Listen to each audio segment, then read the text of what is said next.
let's focus on one product line of pharmaceutical products, and these would be products for mental health issues. We're Mhm. talking about, let's go Adderall. This is breaking news. This is Yeah. out of the JAMA Journal of American I'm sorry, Journal of the American Medical Association. Yeah. This is the headline here: 1 in 4 students misuse ADHD drugs in parts of U.S. study finds.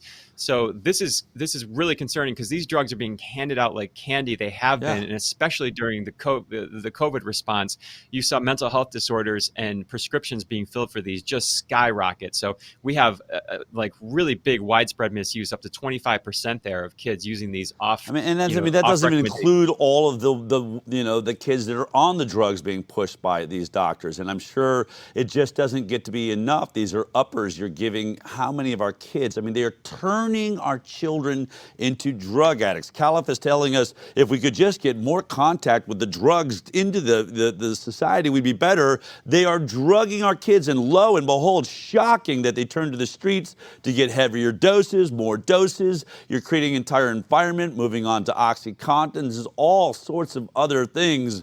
I mean, you want to talk about gateway drugs. How about gateway drug pushers? Your pediatricians are drug pushers now. Right. And this is almost like the largest quiet experiment on the central nervous systems of Yeah. Americans. And it's tough because, it's a quiet, so you don't see it. It's not overt. And so let's also focus on the antidepressants. That's Yeah. Prozac, Paxil, Zoloft, Prexo. So let's look at some of the headlines here. Let's talk about how many Americans are taking these. Now, this was in 2016. 1 in 6 Americans take antidepressants or other psychiatric drugs, study finds. And it's hard to find the actual numbers of people taking it. But in the New York Times here, we found basically some quotes from this, and the title is "The Age of Distraction."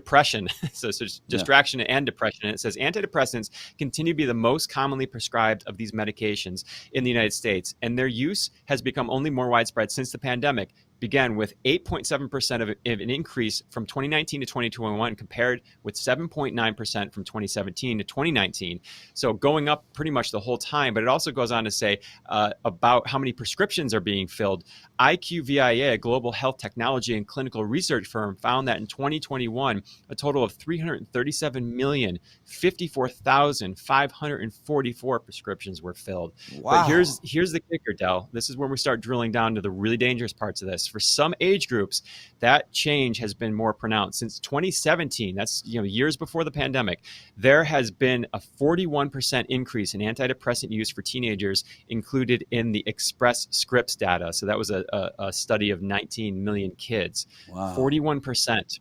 Same thing happening in the UK. This is what's going on over there with their antidepressant use. 1 in 8 people taking antidepressants as pandemic blues linger. Now, this is a study we have not talked about. It's one of the most important studies on this topic that has ever been published. And probably didn't see it on NPR, government-funded agency, or the CBC. Here's the headline: The Serotonin Theory of Depression, a systemic umbrella review of the evidence. The authors aimed to basically evaluate the evidence on whether depression is associated with lower serotonin concentration or activity in the brain. So when we think about depression, most people just have this reflex action. They don't really know where it came from. Oh yeah, it's chemical imbalance. Chemical imbalance. Right. There's chemicals off, serotonin, and we don't know really where that came from. So these researchers, they looked at basically 3 of the major research databases, and they looked at from the inception of when these ideas were found in the databases all the way up till December of 2020. And listen to what they wrote. They say this: Our comprehensive review of the major strands of research on serotonin shows there is no convincing evidence that depression is associated with or caused by lower serotonin concentrations or activity. Remember, Jesus. this is the whole point of these medications. It's like, what, over a decade of exactly what you're saying. We've just all written it off as it's been proven. It's a lack of serotonin. You just got to get your, chemical imbalance out. And this is where, when you get into work we do, you start realizing everything is built on a pile of bullcrap. Assumptions, desires by the pharmaceutical industry to push an agenda because they have a product that can boost serotonin, whether it's good for you or not. Let's make billions of dollars off of it. And now when you finally start looking at it, they have no science to back it up, and then you end up having someone like Neil deGrasse Tyson show up and tell you, well, the consensus says, Right. consensus Yeah. is And following a lie. We're looking at it for specifically for antidepressants over 3 decades of this idea, and this is why this research, this piece of research right here is so important. So these authors go on to say this, even more damning quotes. This review suggests that the huge research effort based on the serotonin hypothesis has not produced convincing evidence of a biochemical basis to depression. This is consistent with research on many other biological markers. We suggest it is time to acknowledge that the serotonin theory of depression is not empirically substantiated. Now, one of the authors went on to do an interview with a magazine, and you can read that here. And he spoke a little more freely outside of that study. This is the title, Depression is Probably Not Caused by a Chemical Imbalance in the Brain, New Study. He goes on to say this: it is important that people know that the idea that depression results from a, quote, chemical imbalance is hypothetical, and we do not understand what temporarily elevating serotonin or other biochemical changes produced by antidepressants do to the brain. We conclude that it is impossible to say that taking SSRI depressants is worthwhile or even completely safe. So, Del, I ask you this: how the heck did we get here? Yeah. Well, it appears to be kind of the same calculation, the same equation as how we got here with opioids, how we got here with big tobacco. Marketing, marketing, marketing. So in the British Journal of Psychiatry, there was this headline: the 25th anniversary of the launch of Prozac gives pause for thought. Where did we go wrong? And the author, the writer, says this: the uptake of Prozac was the first antidepressant on the market. The uptake of Prozac became almost a cultural phenomenon, comparable with the fashions for high protein and low carbohydrate diets to lose weight. Quote, Washington City full of Prozac, headlined the New York Times in 1994, City full of Prozac. Just imagine, he writes, I am not aware of comparable historical claims for any other pharmaceutical agent, penicillin included. Wow. He goes on to say, how do we account for this success? It was partially a result of relentless marketing undertaken with an intensity not heretofore seen in pharmaceuticals. By 1993, Lilly had 1,600 sales representatives in the field in the USA, surpassed only by SmithKline Beecham's 1,800 reps for Paxil. That was another antidepressant. So understand that they were flooding the market, flooding people out there, talking to your doctors, talking to the ad agencies, and just putting as many people on the streets as possible to tout this thing and say it's the greatest thing ever. So we have Prozac, which was fluoxetine. That was approved by the FDA in December of 1987 and was launched to the market in January of 1988 by Eli Lilly under the name Prozac. So, Del, let's get to the nitty-gritty here. We're all aware of these school shootings. We're all aware of increase in mass shootings in the United States. Yeah. We're all looking for answers. And the reflex action has been to blame firearms. But why? Yeah. Why are we blaming firearms? Why are we leaving one of the key components off the table of this conversation every time?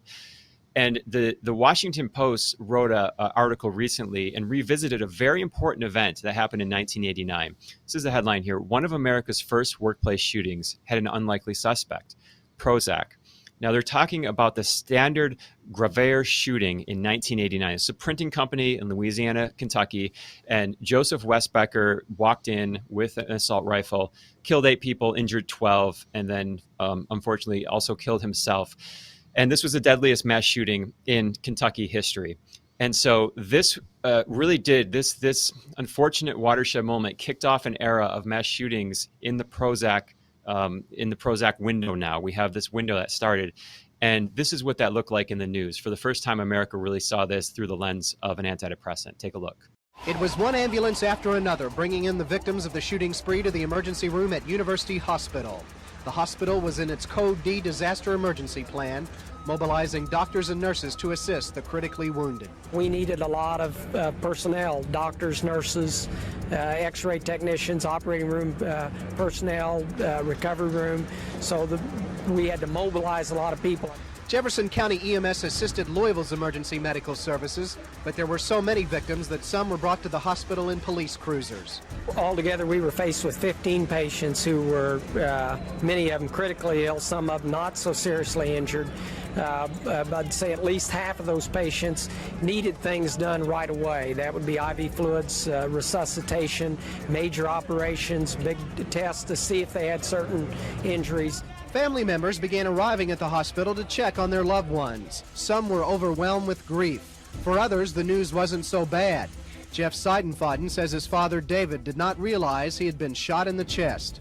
as far as he knew, it was an explosion. He didn't know he was being shot or anything. I'd heard from some of the other people in there that I was talking to that their family members had played dead, that they, were the first to be shot, and they played dead so that they wouldn't get killed.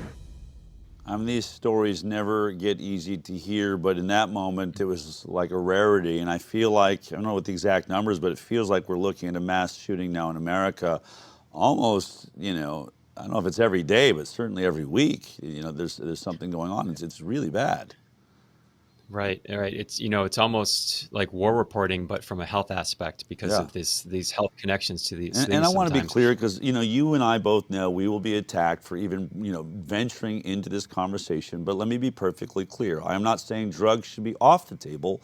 What I'm saying, that guns should be off the table, but drugs should certainly be on the table. And this is happening in almost every important conversation we need to be having here in America and around the world. When we talk about vaccines, which we do, and COVID vaccine, and all the excess mortality. I'm not saying that COVID itself, the disease, isn't, causing that or might be a part of it, but you can't take the vaccine that you gave everybody off the table when you start seeing rises of death after COVID is gone. I mean, it's the and behind all this is the pharmaceutical industry, the most powerful industry in Washington. It owns your television set. It owns your government. So every time you want to have a decent conversation here, you're ridiculed and called, insane for daring to say, wait a minute, what are these SSRIs doing to the brains of people who are already depressed? We've always had depression. Why do we start seeing school shootings? Why do we start seeing mass shootings? We've always had guns. Why do we suddenly start seeing all these mass shootings? What was the actual change in our society? Oh, I don't know. It just happened to start with Prozac. Right. And I'll use the same ideology that I've heard CDC ACIP voting members do for vaccines. If this vaccine can save just one person, right, we have to put it on the market.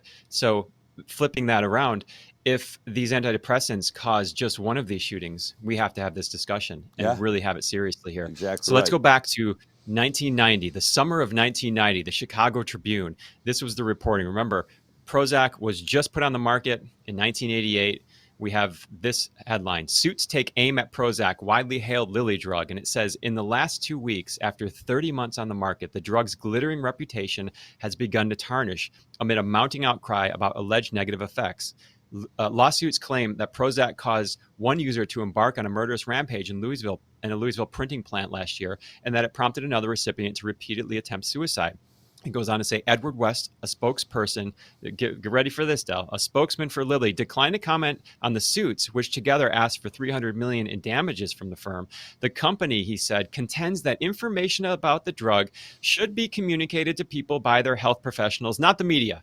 Right. Where have we heard that before? Yeah. I mean, we're talking 30 years later, same thing. He says he asserted, however, that an estimated 2 million patients have taken the antidepressant with no notable adverse effects since Prozac received FDA administration approval in December of 1987. So again, two talking points there that we continue to hear clearly. Yeah.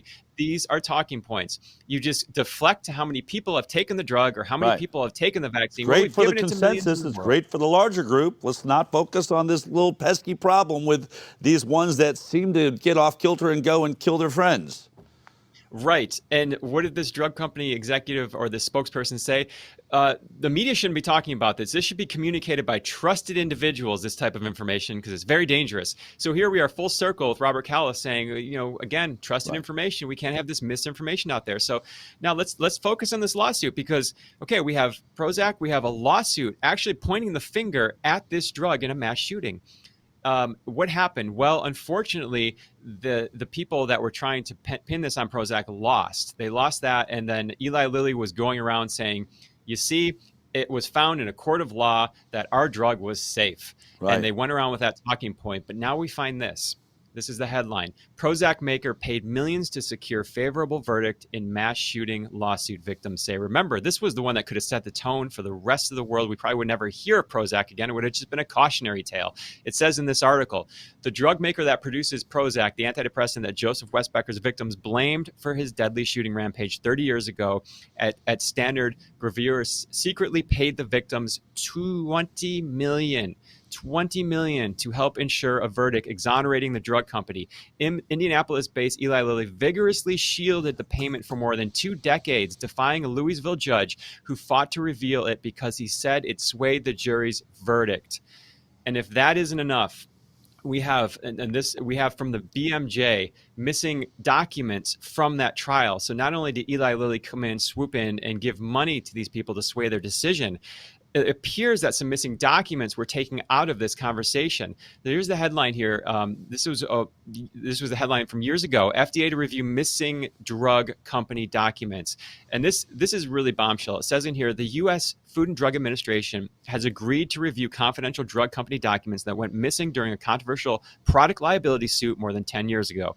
The missing documents, which were sent to the BMJ by an anonymous source last month, include reviews and memos indicating that Eli Lilly officials were aware in the 1980s that fluoxetine had troubling side effects and sought to minimize their likely negative effects on prescribing. And then here's where it really gets into the regulatory part. David Graham, currently associate director in the FDA's Office of Drug Safety, criticized the analysis of post-marketing surveillance data submitted by Lilly to the FDA after discovering that Lilly failed to obtain systematic assessments of violence and had excluded 76 of 97 cases of reported suicidality. Dr. Graham concluded in a memo dated 11 September 1990 that, quote, because of apparent large-scale underreporting, Lilly's analysis cannot be considered as proving that fluoxetine and violent behavior are unrelated. And get this, it goes on to say this. One of the people at the FDA that originally approved this drug for use came back and said this. Dr. Caput, the original reviewer of fluoxetine, told the BMJ, quote, if we have good evidence that we were misled and data were withheld, then I would change my mind about the safety of fluoxetine. I do agree now that these stimulatory side effects, especially in regards to suicidal ideation and homicidal ideation, are worse than I thought at the time that I reviewed the drug. Wow. And so this is I mean, what we're and saying. this is what's amazing about this is this hypocrisy, right? On the one hand, you have something like 75 million kids, let's say. And so if you want to say, well, school shootings are rare, it's only, you know, maybe let's say it's happening 200 times. So just make, you know, somewhere in here, hundreds of times, it's tiny in comparison to 75 million. So if you just go with that sort of Neil deGrasse Tyson view of science, which we can keep beating on, which is it's great for the majority, why focus on this pesky little side effect? Well, that pesky little side effect is claiming space in our news and making us all terrified, trying to lock us down, take away our rights, our First and Second Amendment rights. Well, you know, then we've got to look at this. It is just a small group, but that's all it takes. That, you know, that clearly, if this has any ability to give you suicidal thoughts or homicidal thoughts, meaning I feel no reason to live in this earth and therefore nobody else or none of my friends should either. I mean, it's crazy that we cannot have this conversation. Exactly. And, you know, the studies are now coming out. It seems like the researchers seem to be a little more free to talk about this. This is one of the headlines out of the UK, actually, just recently, a warning over antidepressants as top experts say powerful drugs may raise risk of suicide. It says a team from the University of East London examined nearly 8,000 inquests. These are coroner's inquests that took place in England and Wales over the last 2 decades, which mentioned the drugs, these SSRI drugs. They found that around half were definitively ruled to be suicides, demonstrating that antidepressants clearly did not work for thousands of Brits. And 1 in 8 of the deaths involved an overdose using antidepressants themselves, showing they can provide a mechanism for killing oneself, the researcher said. So, Del, I want to add the caveat. You know, people watching this, it's very important, and this is all the research will say this, and the medical professionals will say this too. You do not want to come off these. If you're on these things, which a lot of people are throughout the world, you do not want to just come off these things cold turkey. You need to talk to your doctor. You need to find out a regimen to get off these if you decide to do that. This is not something you want to take in your own hands, basically. Yeah, I mean, I think we have a graph that sort of gives you a sense of the rise in school shootings. Mass shootings in the U.S. are on the rise, incidents in which 4 or more people were killed or injured. So here's some numbers for us. Just in 2021, during the lockdown, 690 mass shootings. 2022, 647. Currently, it looks like in 2023, we're at 131 so far. These are just Really, really sad, horrific numbers. And I am so damn tired of having the pharmaceutical industry controlling our news and our airwaves, and every shill that calls themselves a journalist attacking anyone that wants to ask a very important and obvious question. What are these drugs you're pumping into our kids having to do with this incredible rise in carnage and lack of connection and love for one another?